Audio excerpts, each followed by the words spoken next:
dalam nama Allah Bapa dan nama anaknya Tuhan Yesus Kristus dan nama Roh Kudus yang menciptakan langit dan bumi, kasih karunia dan damai sejahtera menyertai kita sekalian. Amin. Marilah kita berdoa. Ya Yesus Kristus Tuhan kami, lihatlah dan datanglah kepada kami yang sekutu di sini. Kami ini adalah umat gembala-Mu. Berilah kasih karunia dan kehidupan kepada kami. Amin. Mari kita bernyanyi. Adik-adik, kita akan penyembahan kita nyanyi dan bersuara.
Takutlah akan Tuhan, hai orang-orang yang kudus, sebab tidak berkekurangan orang yang takut akan Dia. Mata Tuhan tertuju kepada orang-orang benar, dan telinganya kepada teriak minta tolong. Mari kita berdoa. Ya Tuhan Allah yang Maha Kuasa, berikanlah kami iman yang benar, dan tambahkanlah iman kepada kami setiap hari, supaya hati kami semakin teguh dalam hidup ini. Berilah kami kasih yang tulus dan ikhlas untuk mengasihi-Mu dan mengasihi sesama kami. Berilah kami juga pengharapan yang hidup, supaya kami bersukacita melakukan kehendak-Mu. Dengarkanlah doa kami ini, karena anak-Mu Yesus Kristus, Tuhan kami. Amin. Tuhan Allah menyertai kita. Amin. Haleluya, haleluya, haleluya.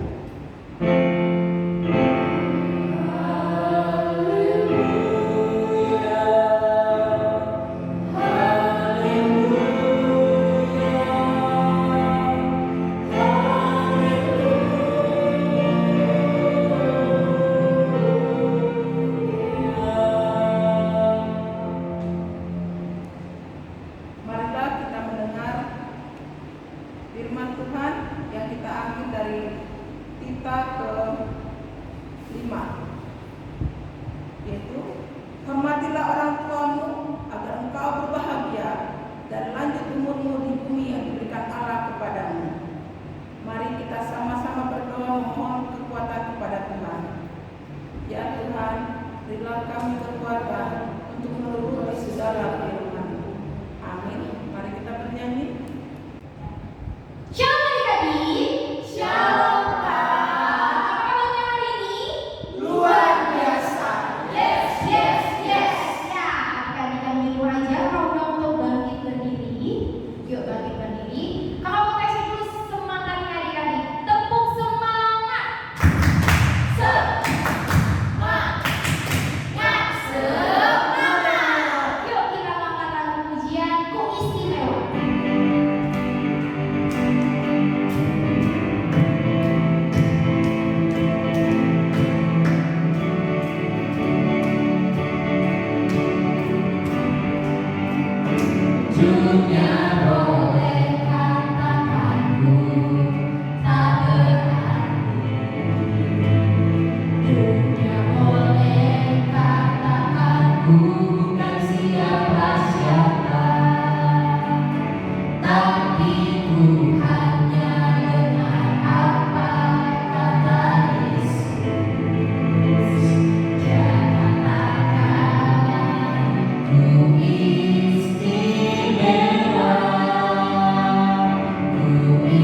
putra raja.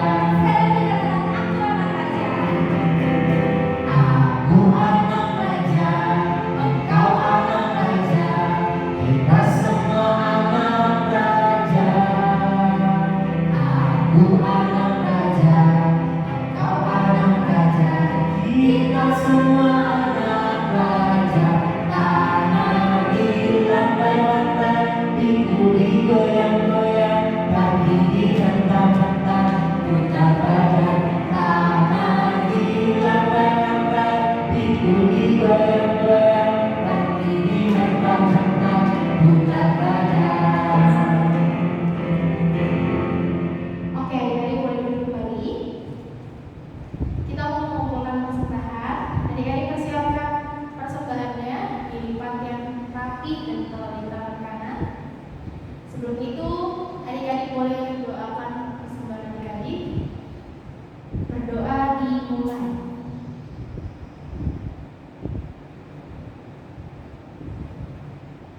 Berdoa selesai. Yuk, sambil mengumpulkan persembahan, kita akan lakukan pujian Berilah yang baik.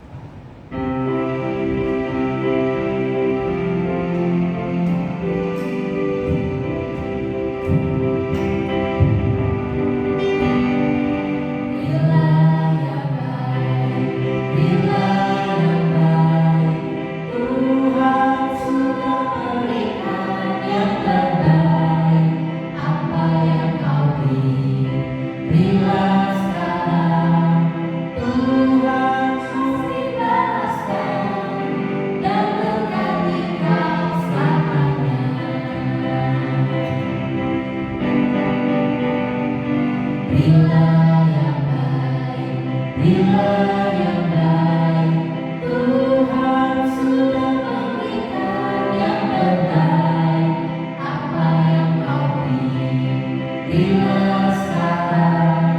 Tuhan pasti balaskan dan berkati kau selamanya. Oke, terima kasih untuk adik-adik. Tuhan Yesus memberkati. Sekarang kita akan mendengarkan firman Tuhan. Yuk adik-adik, kita semua ambil sikap berdoa. Lipat tangan, tutup mata, tundukkan kepala. Sebelum kita mendengarkan firman Tuhan, kita akan lalu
mereka oleh guru sekolah minggu itu boleh mereka lakukan. Tuhan Yesus berkati supaya mereka boleh melakukan dalam hidup mereka masing-masing yang gampang.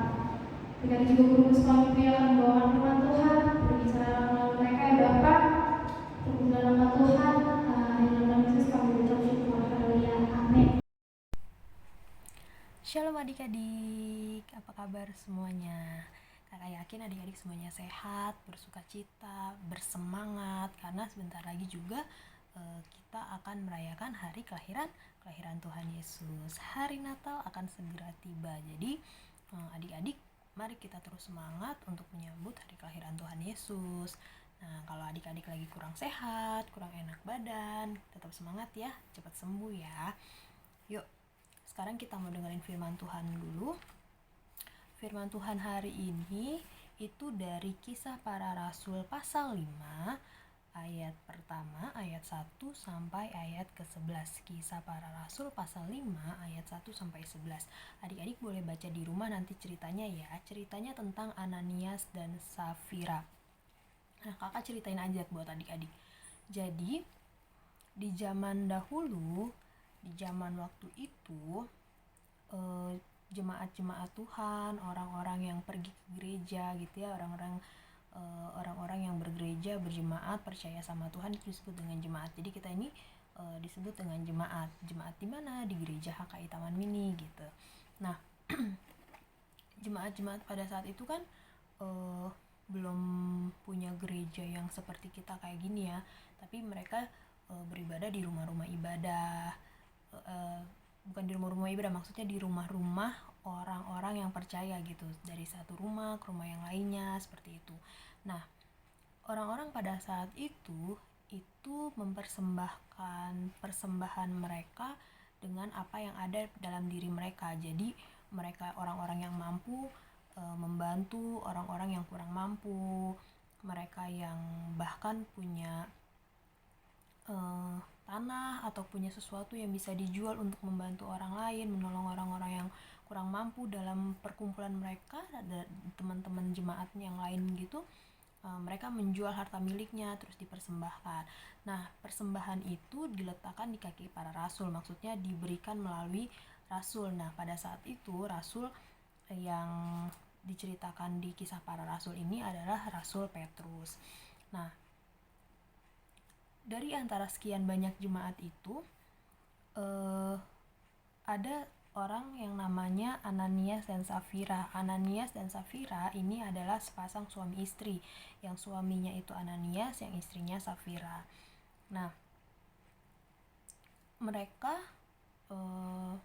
berdua orang yang terbilang mampu, punya harta, punya tanah gitu ya untuk dijual. Nah, kan kalau adik-adik baca di ayat 32, Kisah Para Rasul 4 ayat 32, adapun kumpulan orang yang telah percaya itu, mereka sehati dan sejiwa, dan tidak seorang pun berkata bahwa sesuatu dari kepunyaannya adalah miliknya sendiri. Jadi mereka yang orang-orang yang percaya akan kebangkitan Kristus gitu ya, akan kuasa Yesus, itu setia sama Tuhan, mereka sehati, sepikir, dan mereka merasa bahwa apa yang mereka punya itu juga punya teman-temannya yang lain, mereka yang percaya juga sama Tuhan, jadi milik bersama. Jadi sebagian besar, jadi mereka itu rela menjual harta miliknya untuk berbagi sama teman-temannya yang lain yang tadi kakak bilang di awal. Nah, termasuk yang namanya Ananias dan Safira. Ananias dan Safira ini adalah sepasang suami istri. Mereka punya harta yang cukup, mereka mungkin berkelimpahan juga karena dibilang dia menjual harta miliknya untuk dipersembahkan buat teman-temannya, membantu teman-temannya sehati sepikir gitu ya, untuk pelayanan pada saat itu. Mungkin kalau sekarang disebutnya pelayanan gitu ya, untuk orang-orang yang kurang mampu, untuk yang berkekurangan, tapi dipersembahkan melalui Rasul Petrus. Nah, mereka punya sebidang tanah. Di pasal 5 ayat 1 ada seorang lain yang bernama Ananias. Ia beserta istrinya Safira menjual sebidang tanah. Sebidang tanah itu ya seberapa bagian lah gitu ya, berapa meter lah gitu. Dengan setahu istrinya, ia menahan sebagian dari hasil penjualan itu dan sebagian lain dibawa dan diletakkannya di depan kaki rasul-rasul. Jadi yang tadi kakak bilang, mereka menjual harta miliknya terus dipersembahkan di depan kaki Rasul. Nah, termasuk Ananias dan Safira, dia menjual, tapi yang dipersembahkan ke kaki Rasul itu nggak semuanya, tapi sebagian. Nah, mereka bersepakat, mereka bekerja sama. Ananias dan Safira bekerja sama. Maksudnya bekerja sama bilang gini, oh iya, tanahnya kita jual sekian, nanti bilang aja ya yang dilakunya sekian, jadi yang sekiannya kita simpan buat kita gitu. Ngerti ya maksudnya adik-adik ya? Nah, tapi Petrus tahu. Terus Petrus berkata, Ananias, mengapa hatimu dikuasai iblis sehingga engkau mendustai Roh Kudus dan menahan sebagian dari hasil penjualan tanah itu? Wah, ternyata Petrus tahu. Kenapa Petrus tahu? Karena Petrus punya karunia gitu ya. Petrus orang yang dekat sama Tuhan. Petrus bisa tahu siapa yang berdusta gitu. Nah, itu tuh dikatakan kan tubuh kita ini kan terdiri dari tubuh, jiwa, dan roh. Nah, ketika roh itu berbicara dalam diri kita, itu biasanya Roh Kudus itu kasih tahu hal-hal yang boleh dan tidak boleh kita lakukan gitu. Jadi kalau misalnya nih, contohnya gini, misalnya adik-adik mau nyontek gitu, dia di sekolah mau nyontek, terus bagian dari diri adik-adik tuh gini, udah nyontek aja nggak apa-apa. Tapi kalau dalam hati adik-adik yang lain, dalam pikiran adik-adik yang lain, dalam diri adik-adik yang lain, atau sebagian kecil aja ada yang bilang gini, ih nggak boleh nyontek, nyontek itu dosa, udah nggak usah nyontek gitu. Nah, itulah Roh Kudus yang berbicara.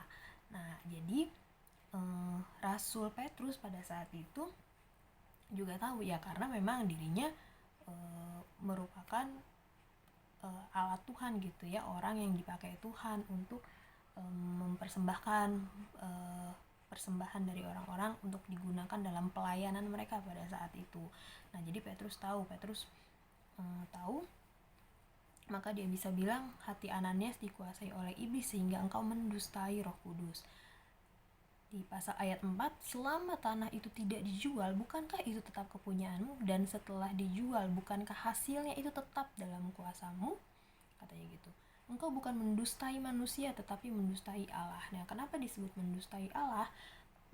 Karena itu tadi ya, seharusnya apa yang dijual itu, hasil dari penjualannya itu semuanya dipersembahkan, tapi dia menahan sebagian untuk dirinya sendiri, untuk keluarganya. Terus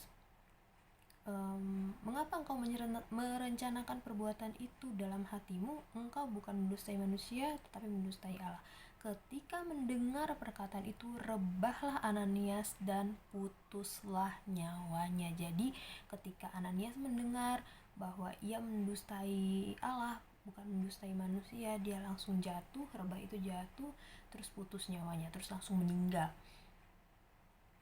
Maka sangat ketakutanlah semua orang yang mendengar hal itu. Orang-orang di sekitar situ yang ada di situ semuanya takut. Lalu datanglah beberapa orang muda, mereka mengafani mayatnya dan mengusungnya keluar untuk menguburnya. Jadi ketika Ananias bohong, ketika Ananias curang, itu kan namanya curangnya adik-adik.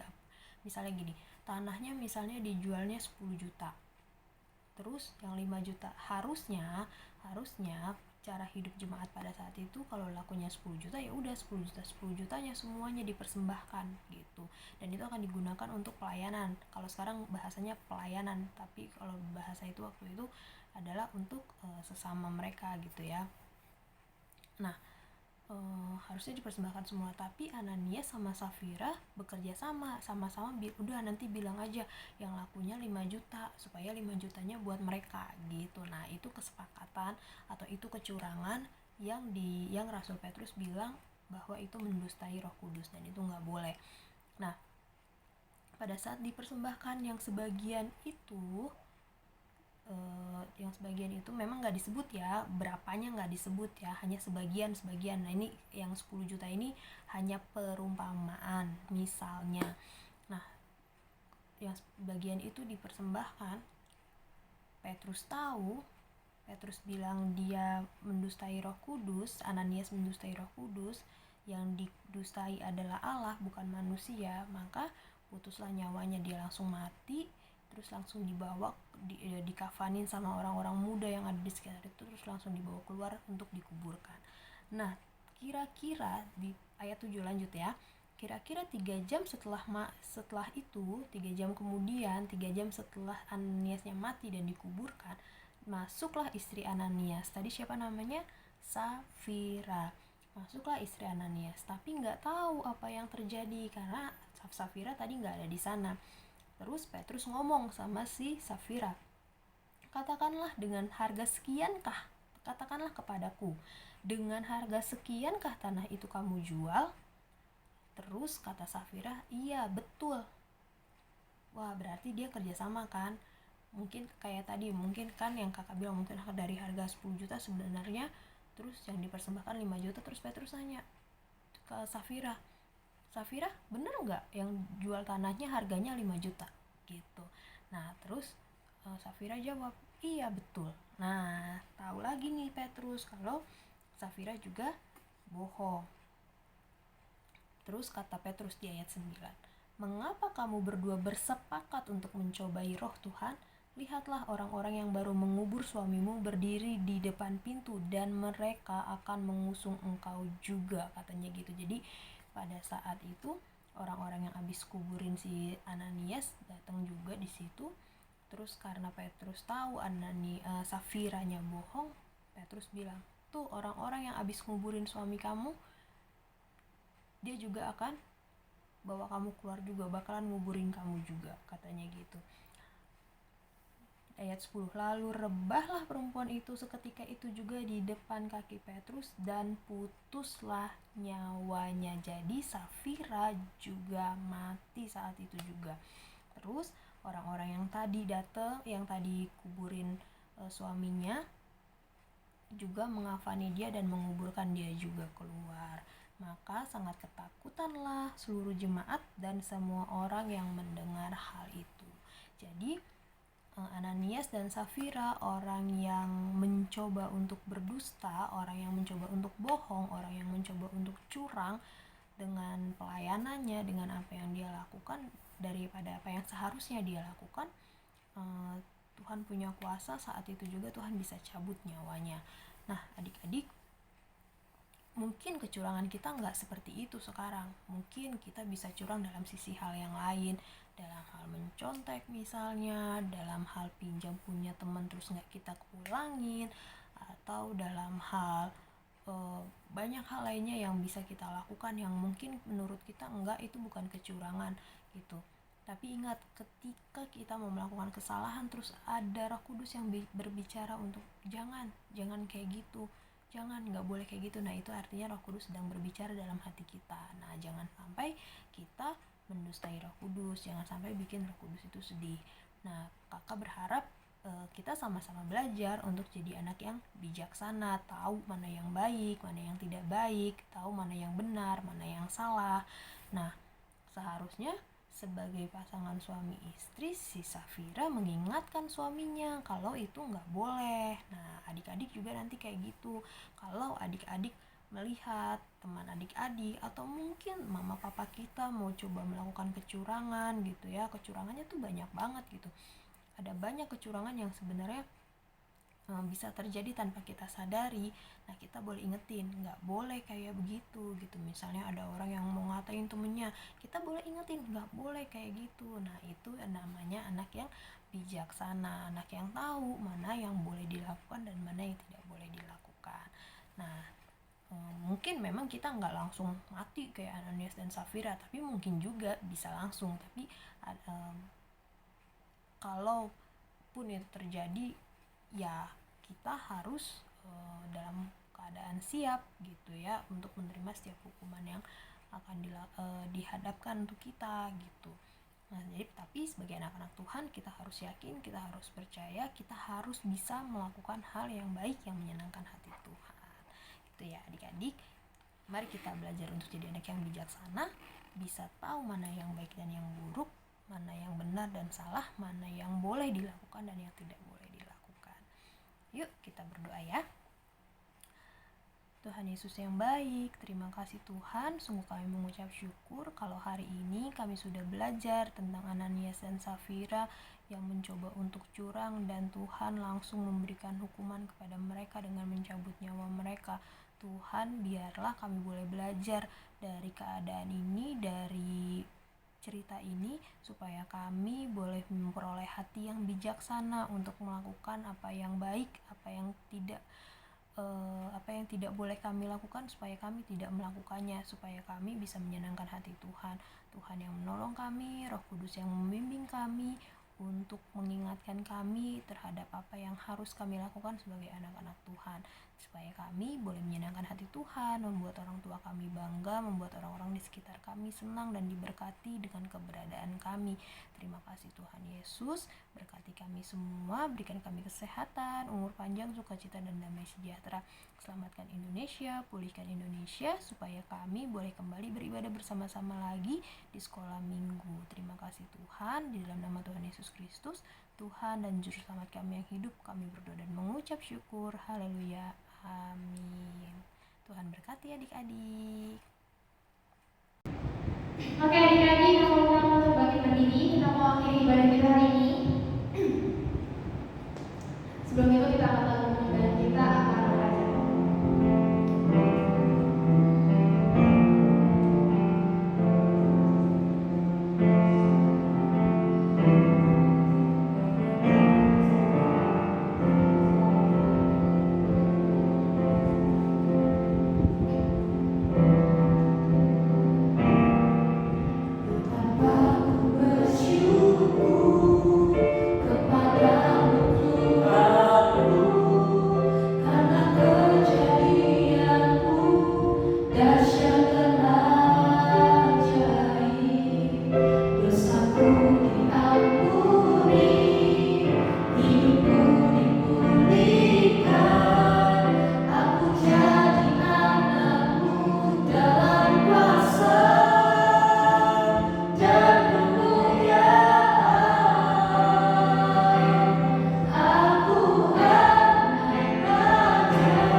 Marilah kita bersama-sama mengucapkan doa Bapa kami.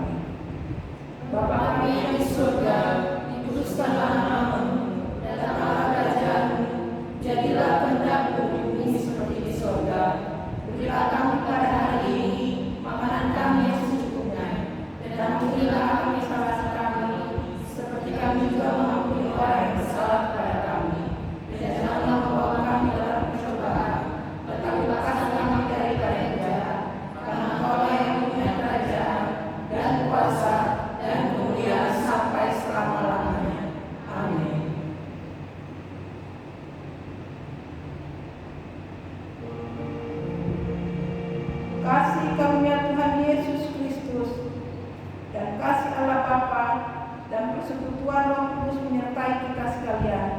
Amin.